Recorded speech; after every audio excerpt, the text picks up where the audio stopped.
We ready to go? All right, welcome everyone to the January 19, 2023 Des Moines Metropolitan Planning Organization Policy Committee meeting. I'll call the meeting to order, and we do have a quorum. I'll ask for a motion in a second to approve the agenda. Murray has a question about the agenda. Okay, go ahead, Lynn.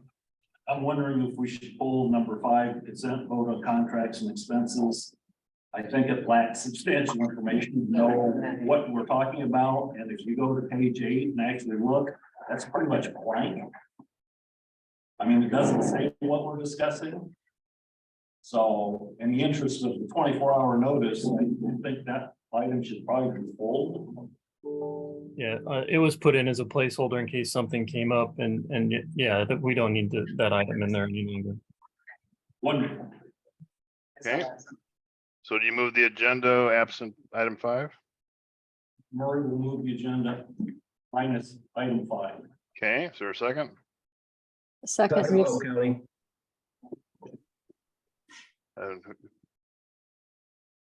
We had a second from someone. I didn't hear who it was. Cole County. All right, thank you, Tom. All in favor, say aye. Aye. Opposed, same sign. Any abstentions? Motion carries. All right. Thank you. Item 3 is to approve the meeting minutes from the November 17 meeting. So moved, Ankeny. Okay, motion by Holm, Second. second by Weaver. Discussion. All in favor, say aye. Aye. Opposed, same sign. Abstentions? Motion carries. Item 4 is a consent vote on the approval of the financial statement. Todd. Yeah, that was sent out earlier today. Not a whole lot of different things other than you see 2 big transactions on there. One under the expenses was the payment of the first payment we had on the water trails contract. That was for that mobilization that we did. And then the other was income from DOT for reimbursement of that. I would recommend approval. Happy to answer any questions. All right. Thank you, Todd. Any questions?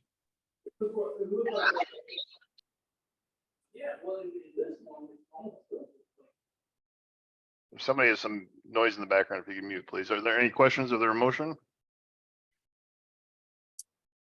I'll make it for Second, Randleman. Okay, any discussion? All in favor, say aye. Aye. Opposed, same sign. Any abstentions? All right, that carries. Item 6 is a report and vote on the fiscal year 23-26 Transportation Improvement Program amendments. Zach? Thank you.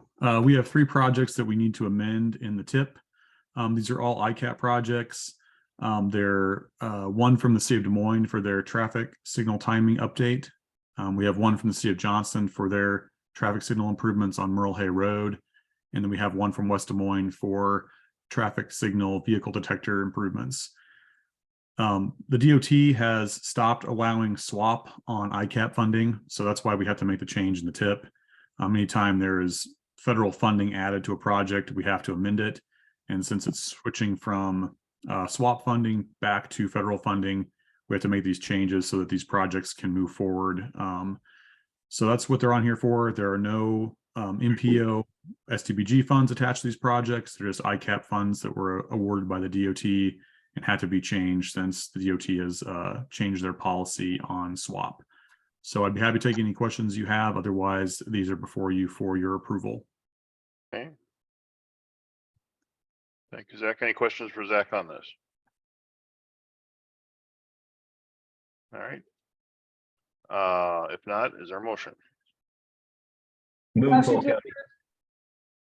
And our second. Okay. Motion a second. All any discussion? All in favor, say aye. Aye. Opposed, same sign. Any abstentions?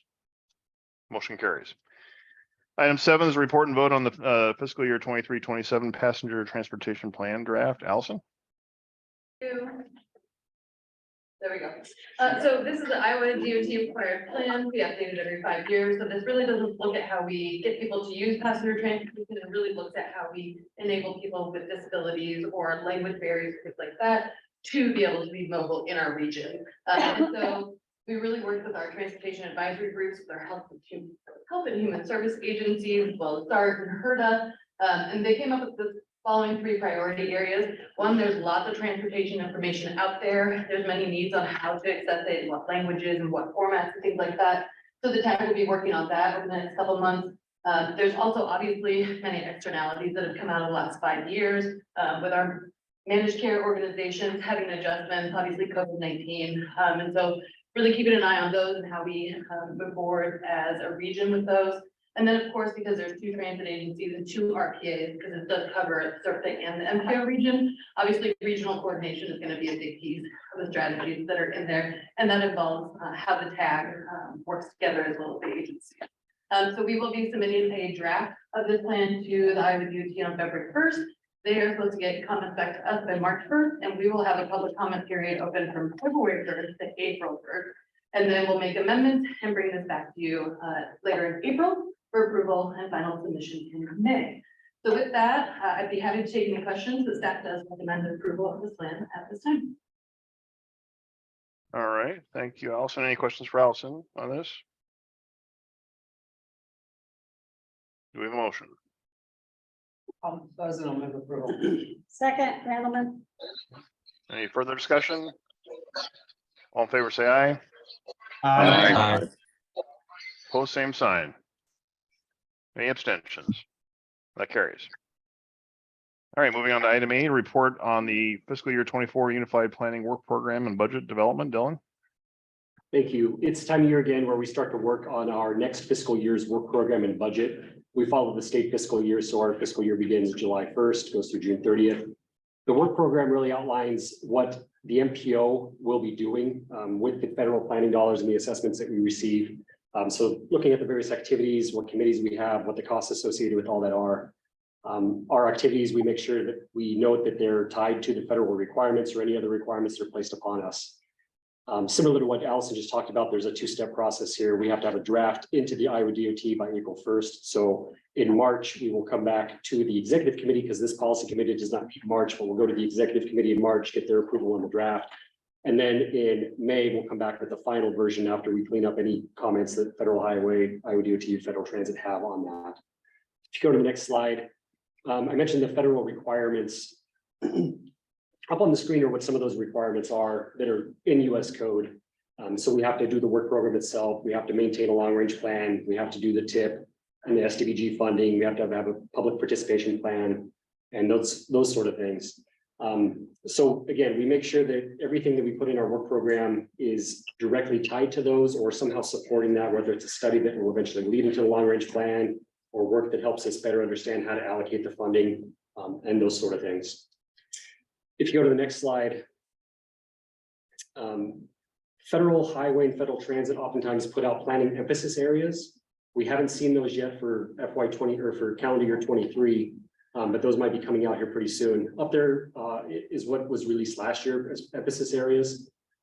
So again, we need to make sure that our planning, our work program and our planning efforts somehow align with those. They don't get too prescriptive on what that means. They just want to make sure that we're moving in the right direction that the Federal Highway and Federal Transit want us to move in those with their dollars. So really what we're here today to do is to, if you go to the next slide, just kick this process off. And one thing that we want to do is make sure that we're being responsive to what our members want to see us do in the work program over the next fiscal year. So if there's any plans, studies, technical assistance that communities might need, anything like that, the sooner we can know that, the better. So we've made this pitch to the technical committee as well. But if there's anything from the policy committee, or if you want to talk with your staffs, anything like that, please let us know. Starting next month, we'll probably start coming back with our ideas of what those things should be, as well as some initial budget information.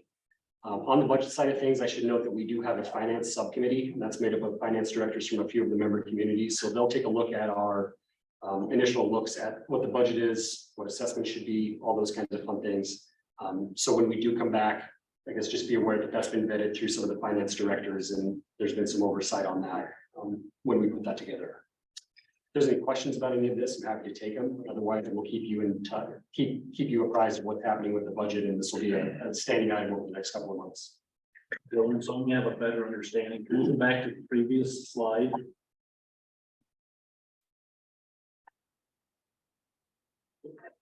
What does actual public involvement mean, just so I understand? Yeah, that was sort of a coming out of COVID when everything kind of went virtual, is just making sure that there's public opportunities for the public to weigh in on the planning process that aren't just physical meetings. If they don't feel comfortable coming, we have some sort of online activities for them to do. Thank you, that makes sense.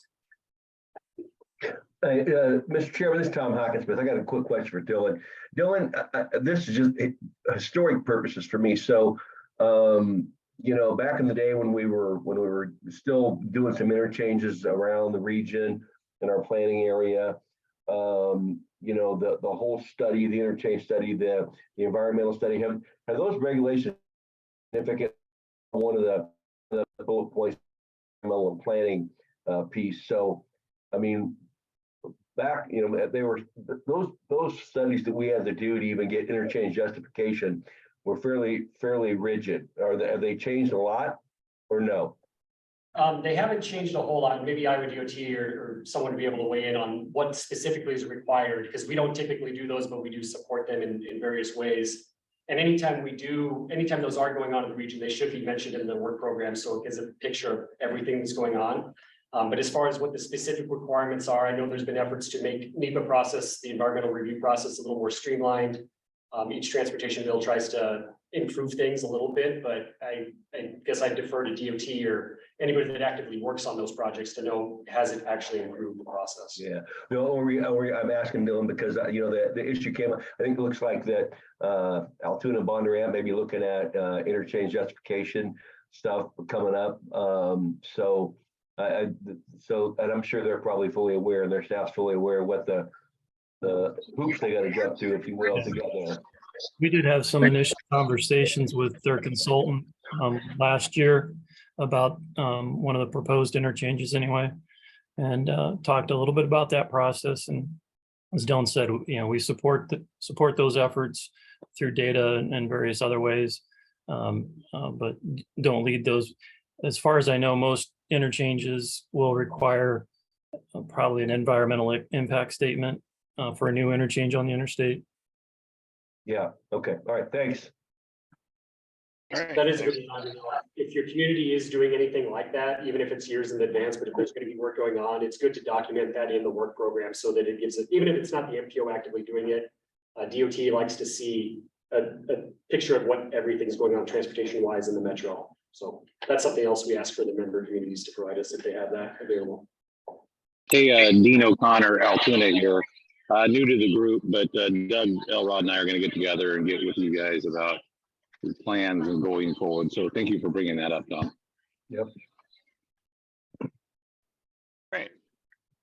Thank you. Any further comments? All right, we'll move on then. Item 9 is a report regarding the surface fiscal year 27 surface transportation block grant application. Zach? Yes, thank you. Just want to give you a quick update on the applications that were submitted for this round of STBG funding. They were due back on January 6th. We received a total of 19 projects spread out through a lot of different of the communities. Altoona, Ankeny, Bondurant, Dart, Des Moines had 4 projects they submitted. Grime, Johnson, Pleasant Hill, Polk City, Polk County, Urbandale, Warren County, Waukee, West Des Moines, and Windsor Heights. So a pretty good representation of the communities in the MPO. I think as long as I've been doing this, this is the most communities that have submitted in 1 year. And there's a few communities on there that haven't submitted in a long time. So it's good to see people submitting applications.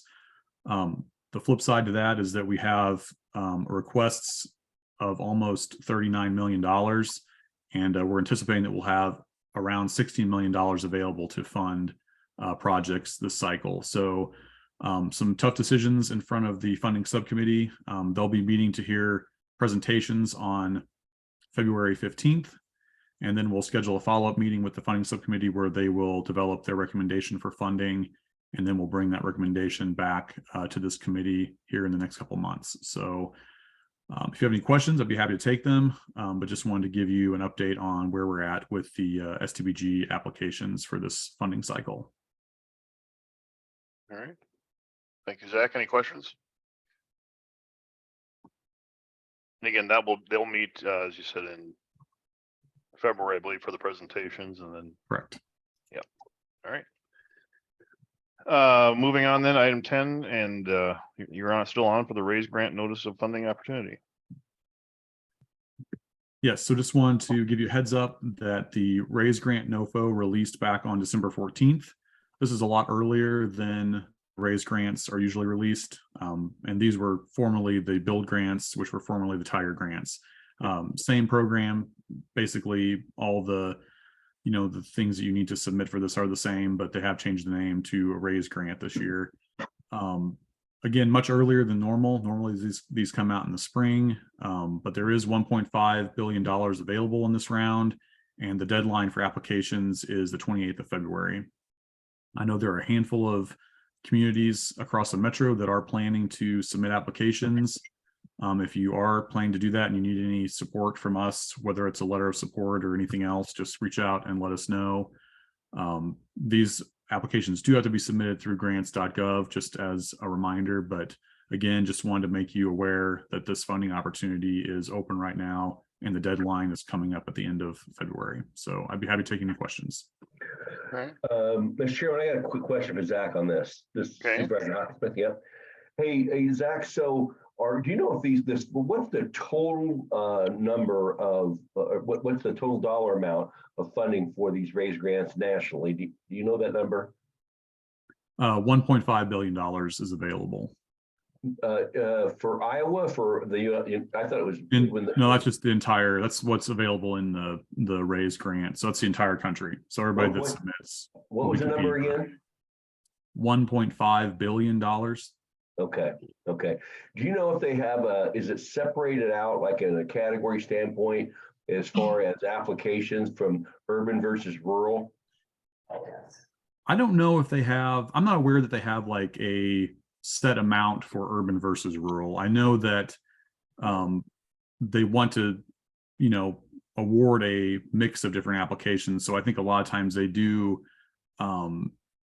put some extra emphasis on the rural areas when they do submit for that. But I don't think they have a specific pot of funding set aside for rural communities. Zach, just real quick, I want to clarify that it is split 750 million for rural, 750 million for urban, and urban is a little larger than you're thinking, like 200,000+ people.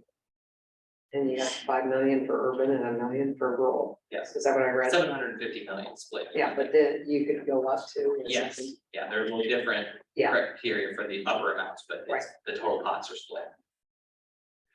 So thanks for that clarification, Andrew. Yeah, thanks. I guess okay.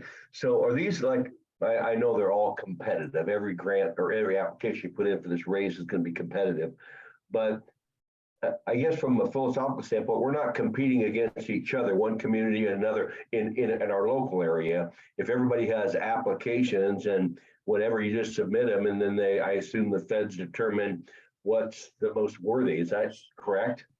That's correct. Yeah. I think the only requirement they have is that no one community can submit more than 3 applications for one funding cycle. Okay. So they don't have any like regional requirements. Okay, perfect. All right, thank you. You're welcome. All right, thanks, Zach. Any further comments? If not, we'll move on. Item 11 is report on the Iowa DOT 2019 to 2023 safety performance targets. Z. Yeah, thank you. Yeah, so the Federal Highway Administration has a highway safety improvement program that requires state DOTs and NGOs to annually report safety performance measures. These are also known as PM1 measures. These metrics include the number of fatalities, the fatality rate, the number of serious injuries, the serious injury rate, as well as non-motorized fatalities and non-motorized serious injuries. So every year, MPOs can either adopt their state DOT safety targets or adopt their own regional targets. For us at the MPO here, previously we have adopted the Iowa DOT targets, but we still monitor and report regional targets for ourselves. There are also no penalties if MPOs do not meet or make any progress towards the safety targets. So taking a look at our 2022 performance compared to our 5-year average. So statewide, across the state, the number of serious injuries have been higher in 2022 than the previous 5 years, whereas in the MPO area, all 3 safety metrics have been higher in 2022 than the previous 5 years. So this month, we bring these metrics and targets to you for your review, and next month we'll take these targets back to you for your vote. If you have any questions on these targets and metrics, I can take them at this time. All right, thank you, Z. Any questions for Z on this? All right, then item 12 was on the Iowa DOT 2022 to 2025 pavement and bridge performance targets. Z? Yep, thank you. So these are the next set of federally required performance measures. These performance measures are for pavement and bridge conditions, also known as PM2. Pavement condition includes interstate and non-interstate national highway system pavement in good and poor condition, and bridge condition includes bridges on the national highway system in good and poor condition. So unlike the safety targets, these are set on 2- and 4-year periods. MPOs again can either adopt the state DOT targets or do their own regional targets. But for us in the past, we have adopted the DOT's targets. Again, no penalties for MPOs for not meeting or making any progress towards these targets. Excellent. So these 2 charts show statewide the historic performance on for paving condition, as well as the future targets that the DOT set. So historically, we've been trending pretty stable, I would say, in terms of paving condition. And I think that this can continue. It should be pretty easy to meet those future targets. Next slide. And likewise for bridge conditions statewide, conditions have been fairly steady, and if this continues, I think it'll also be pretty easy to meet those future targets. Again, this month we bring these targets and metrics to you for your review. The next month we'll bring these back to you for your vote. If you have any questions, I can take them at this time.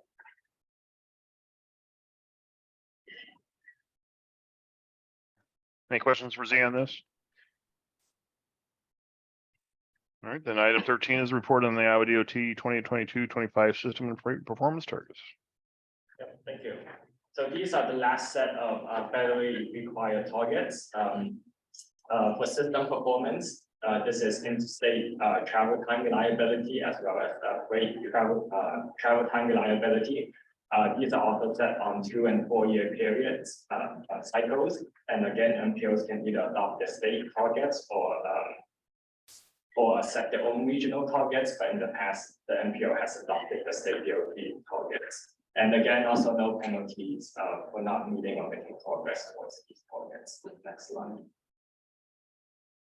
So these 2 charts again show historic performance as well as future targets that the DOT set for the entire state. Again, same story, historic performance has been trending fairly stable, and it should also be pretty easy to get those future targets.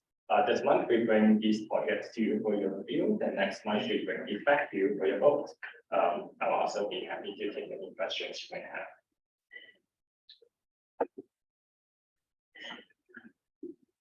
All right. Sorry. Thank you, Z. Any questions on this? All right, thank you. Moving on then, item 14 is a report on the greenhouse gas inventory update. Allison? Thank you. So MPO staff has been working on. There we go. There we go. All right, we want to play. So we've been working on the greenhouse gas inventories for all the member communities of the Moines area metropolitan region. And that has coalesced quite nicely. Got the data back this fall, analyzed it, and put this report for you.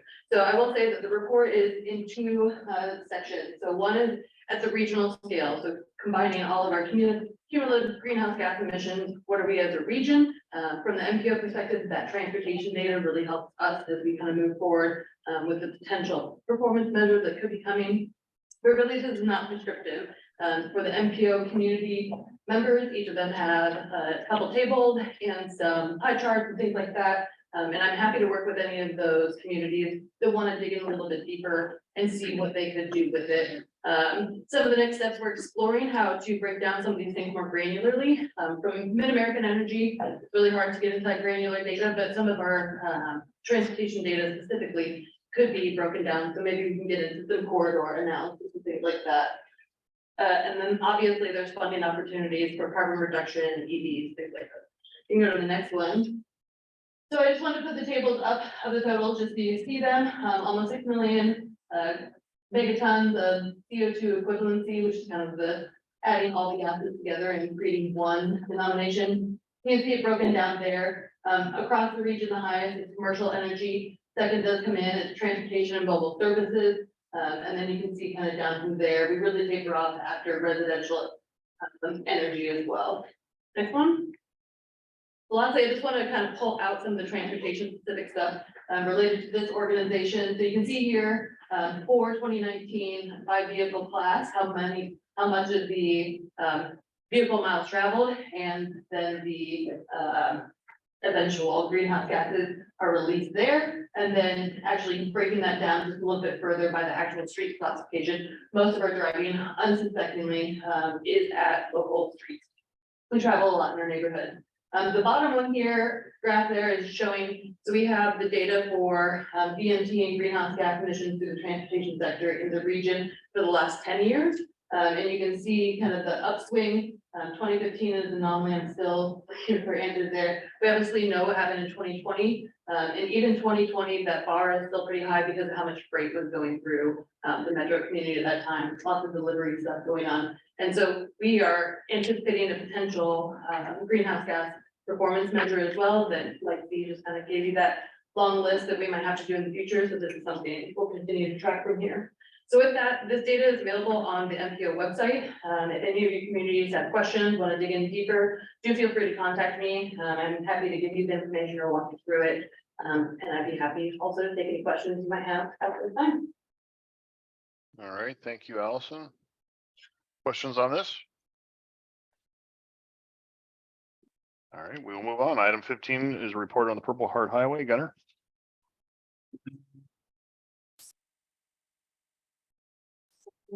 Thank you. Good afternoon. Pleasure to be with you again. Being that we have new representatives on the policy committee starting this month, I thought appropriate to do a little bit of a step back and overview of where we've been on this topic. As you all realize, the bypass of Highway 5 and US 65 has been an area where a lot of local officials have thought it would be great to have interstate designation as an economic development tool. There's a lot of people in this room recognize what we hear from our economic development friends, is that absent an interstate close by, you miss out on a lot of opportunities because they're looking for sites to deselect. And so we're missing out on development opportunities that we don't even know about fully. So this issue's been around for quite some time. More recently, DOT took up a study where they did a stakeholder outreach with everybody. I'm not going to go through this in too much depth here, but the DOT official did meet with stakeholders from all sectors, the communities, economic development professionals, and then importantly, agriculture.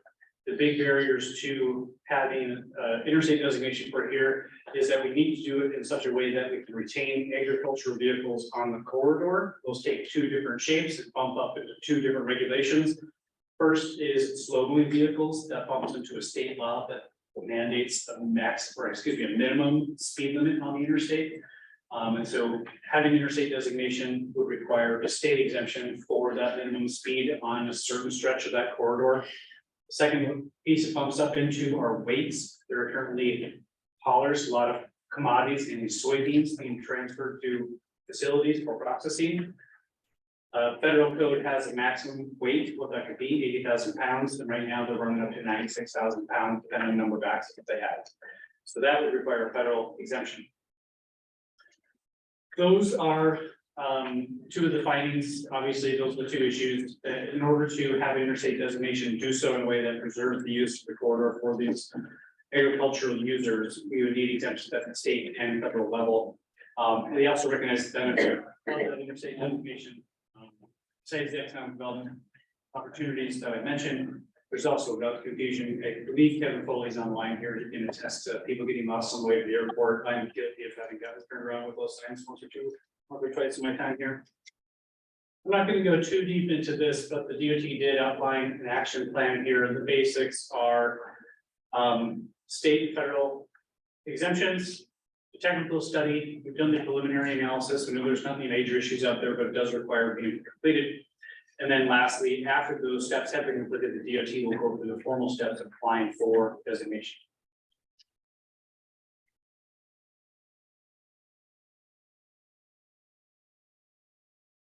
The DOT was very clear that it didn't want to be the implementers of this action plan and wanted the regional stakeholders to be the ones to implement this action plan. So the MPOs are working hand in hand with the Greater Moines Partnership and various partners on this. This is a real high level overview of the various phases of it. The DOT plan is basically done. We're into phase, what we'll consider phase 2, which is having conversations about state and federal exemptions. And then phases 3 and 4 will come at a future date to be determined. So after the handoff from the DOT to the regional stakeholders, we took a step back and said, what if there were a way to make this project not only net neutral for agricultural partners, what if there's a benefit to them? And what we recognized was there was an opportunity to develop an ag inclusive strategy for economic development along that corridor. There's a lot of benefits to this for the ag community. As you know, the corridors are approaching build up on the other interstates around the metro. And the Purple Heart Highway remains very underdeveloped. I'm not going to go too deep again, but the other thing that we recognize is there are billions of dollars in public and private investment in the pipeline for ag innovation. That factoid comes from a couple of different sources. Billy Hunt, with Cultivation Corridor, helped us identify that. She's had conversations with Debbie Durham. There's a lot of money in the pipeline from the private side with these types of developments coming into Iowa. I think the number she put out was 4 billion.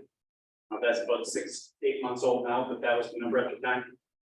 And then we also hear from the public side through Teresa Greenfield that USA Development Iowa office, that there's a lot of money in the public side as well. So for all these reasons, it just makes sense to have that corridor, to be able to market that corridor for ag innovation similar to Cultivation Corridor. Other key benefits here are the access to Des Moines International Airport and the Des Moines Transload facility. Okay, so with that kind of high level strategy in mind, we took an approach for public engagement. We as locals really needed to engage directly with the ag stakeholders. And so we took kind of a snowball approach. We started with a few key leaders and then gradually worked into their networks, setting up gradually larger meetings.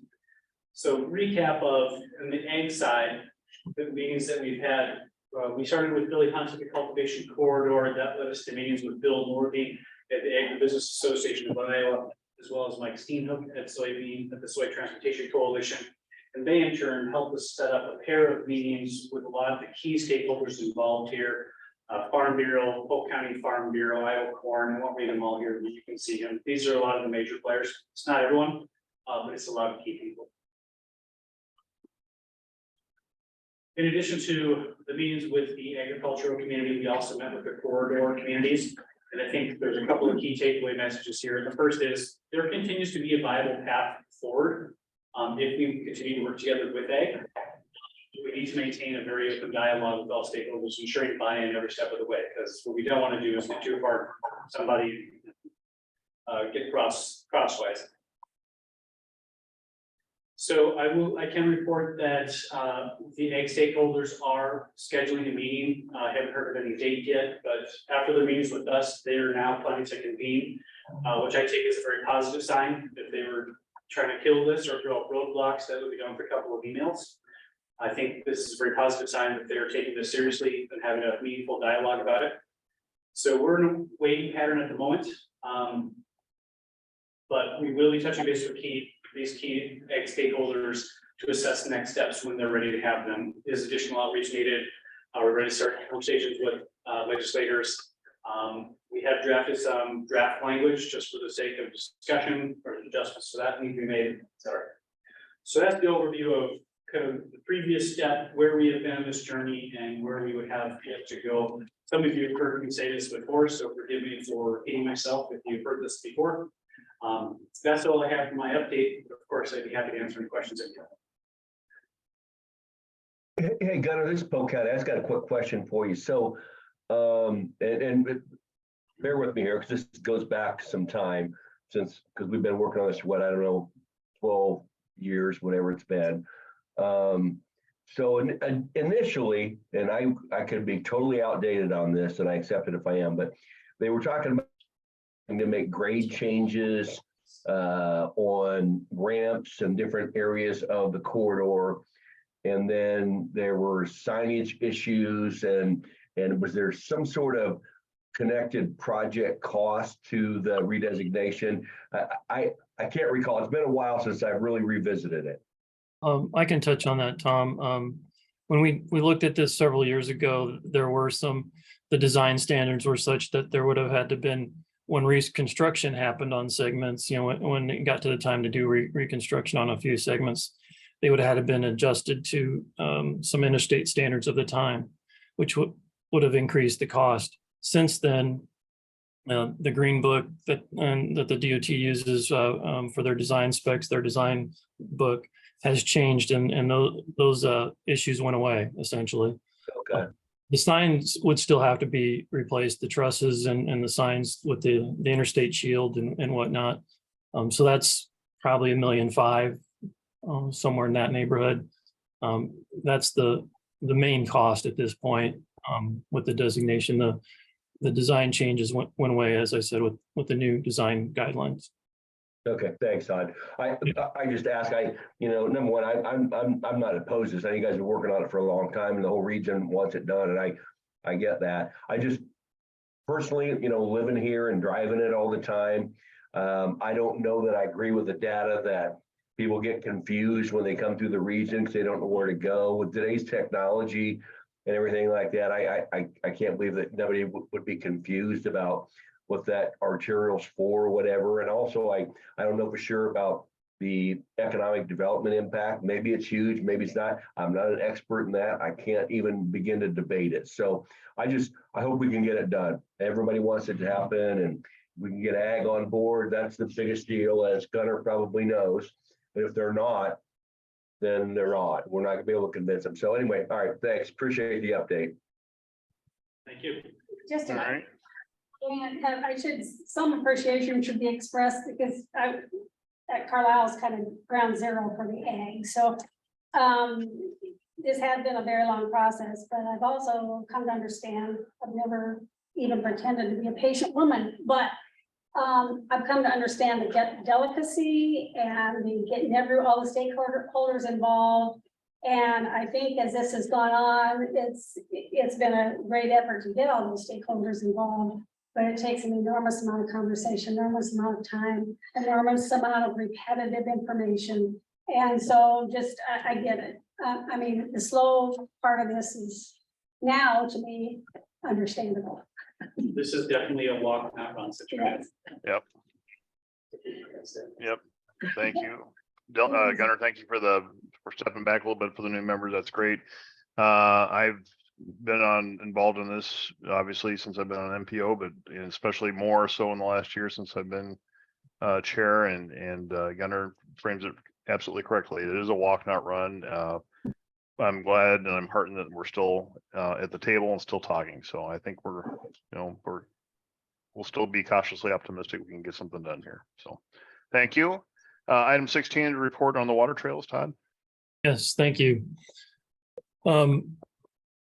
As many of you know, we had a build grant now called RISE, as Zach said earlier. We had a build grant in 2019 to do a portion of the water trails project, specifically at Scott Avenue. The MPO entered a contract with United Riley, their joint venture. All the contract documents have been signed and completed and uploaded in the DOT system along with all their subcontractors. We held a pre-con meeting earlier in December on the 12th. And with all the project parties to go over project scope, timeline, and other details. As I mentioned earlier, we processed that first payment for United Riley for mobilization.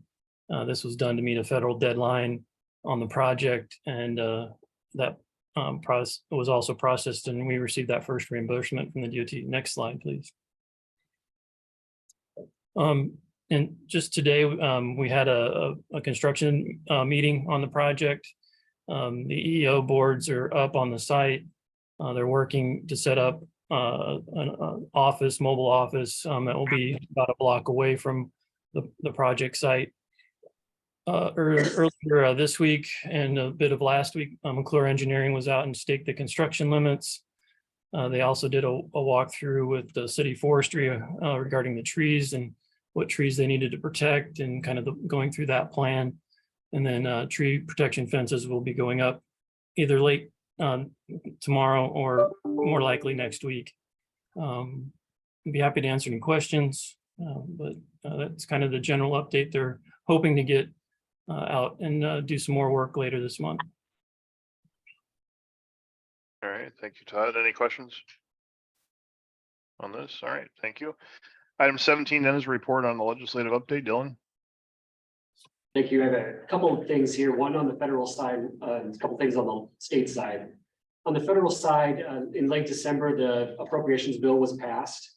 This is important because it extends the government in general through the end of September of this year, but more importantly, it funds the US DOT and a lot of the programs that they have.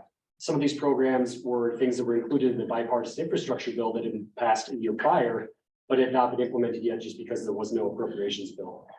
So as it shows on the screen, there's $106 billion for DOT programs, and that's an increase over the previous year. There also were earmarks in this, as there were in the last couple of appropriations bills. So 2 local projects received funding that included Broadway Avenue for $5 million, and the airport terminal received $7 million. I guess it's to be seen whether earmarks continue with the new Congress, but over the last couple of years, they brought that back. And so we'll see if that continues. If you go to the next slide on the state side of things, as people are aware, the legislative session started last week, I guess, or 2 weeks ago now. There's a couple of bills that might be of interest to you, and you're probably seeing these from the League of Cities and from some other groups as well. House File 1 deals with property tax assessment and some changes there with how they do valuation. There's also a provision in there that changes how bonding happens for general purpose bonds. Looks like most transportation bonds fall under the essential services, so that shouldn't quite change, but for general purpose, and they changed what that means as far as urban renewal too. That moves over to the general purpose bonds now. So there's been some changes of how that happened, of what has to happen there, including setting aside 10% of the project cost prior to going out for a referendum. Senate File 34 deals with stormwater requirements, and it says that cities and counties cannot do anything that exceeds or conflicts with the state and federal requirements. This was brought up last year and it didn't pass, but making another run at it this year. And then the other one we have for you is Senate File 10, which authorizes cities to establish land redevelopment trusts. So those might be of interest to you. As I mentioned, I think I mentioned at the executive committee meeting, but for those of you that aren't familiar, the MPO doesn't have a lobbyist. We don't do a lot of legislative things, but the things we hear about that we think are might be interesting to you, we will bring to you. If there are things you want us to get more involved with, please just let us know and we will do our best. But otherwise, we are just bringing these to you for your information.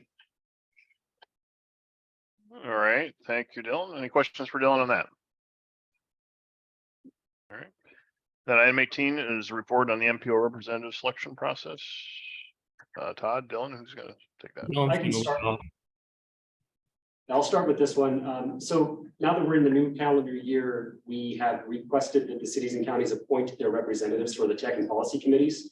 We sent out notices back in November.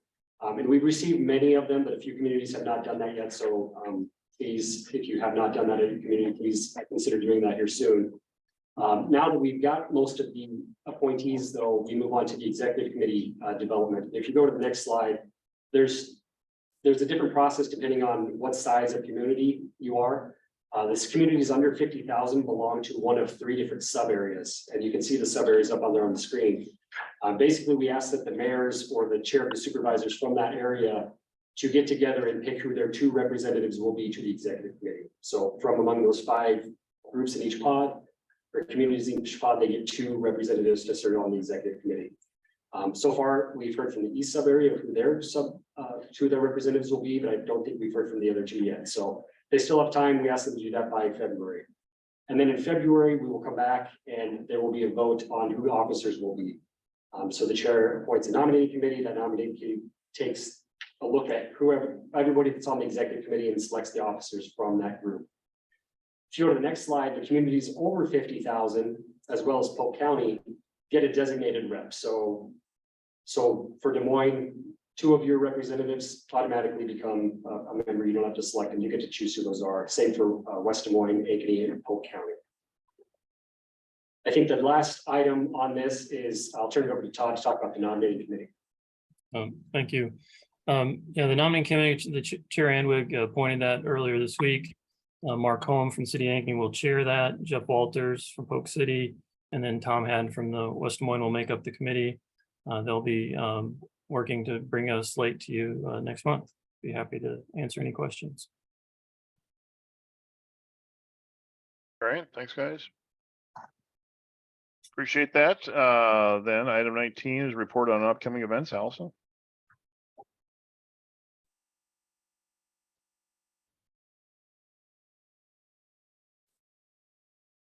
So in your packet are events and conferences that might be interested in you or your staff and things like that. And we'll continue to update those. We want to bring a couple of local things that are going on to you today. So there are WMA meetings going on throughout this month. We've already had 2. We have 1 more next week. And at these meetings, we're really workshopping what the goals are for the next year, trying to set those so we can kind of start moving forward and ticking some boxes and getting work on the ground. There's also, as I mentioned before, the Transportation Advisory Group is part of the PTP. We do have a combined tag meeting next week that might be of interest to you all. It's going to be a case study on an Oregon program. It's using nonviolent offenders to train for CDL licenses so that when they come out, when they are released, they have a job and they reduce recidivism for them to the workforce. And that's next Wednesday at 1:30 if you're interested. And then I would also encourage any of you who are interested in the watershed to go to the Greater Des Moines Watershed, Greater Des Moines Council at Watershed Management Authorities quarterly meeting in February. So that will be an overview of all the 2022 work that happened across the watershed in the region. So touching on Beaver a little bit, but really focusing on Walnut and War Mound, Camp Spring, and all the things that have been going on there. With that, if you have any questions, we'll take it this time, but that's it for me. Allison, Tom Hawkinsmith, who's going to present at these events? Like the information, as far as the WRMAs go. Yep, so John Swanson is the lead. He's doing most of the presenting for 4 Mile. Himself, myself, and Cassie, Drillman, Jen Welch at Folkstone Water are leading kind of the annual review, coalescing all that together. Okay, I was curious. Thanks. All right, thank you. Item 20, other non-action items of interest to the committee. Todd, I know you had some. Yeah, I had 2. Wanted to introduce Carl Saxon. Carl is taking Aspen's position when she left us a little while ago. Carl will be working on bike ped issues primarily and multimodal issues. So if you see his name or emails, just wanted to introduce him. And then for new members to the policy board, we'll be reaching out to ask if you'd be interested in some kind of one-on-one type of training on, kind of the history of the MPO and how it operates, the committees, those type of things. So we'll be reaching out to those new members and getting that scheduled here soon. Thank you.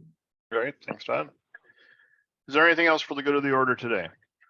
A point of information, Mr. Chairman. When we get to the nominating process, as the immediate past chair, if that's the way it worked out, do you stay on the executive committee?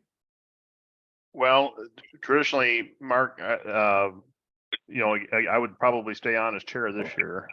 Traditionally, the chair has been chair for 2 years, and I'm just completing my first year. Okay, because I'd like to support you to be our representative on the Northwest region, because I know you're our representative there, so you get 2 votes for us? Well, just one. Just one, but All just right, one. well, Jeff Walters also serves as the member from the Northwest side currently, so. Who's the other person? Jeff Walters from Polk City.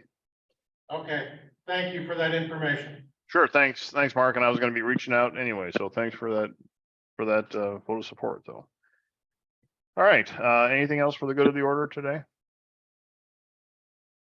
If not, then our next meeting date is February 16 at 4 p.m. We stand adjourned. Thank you, everyone.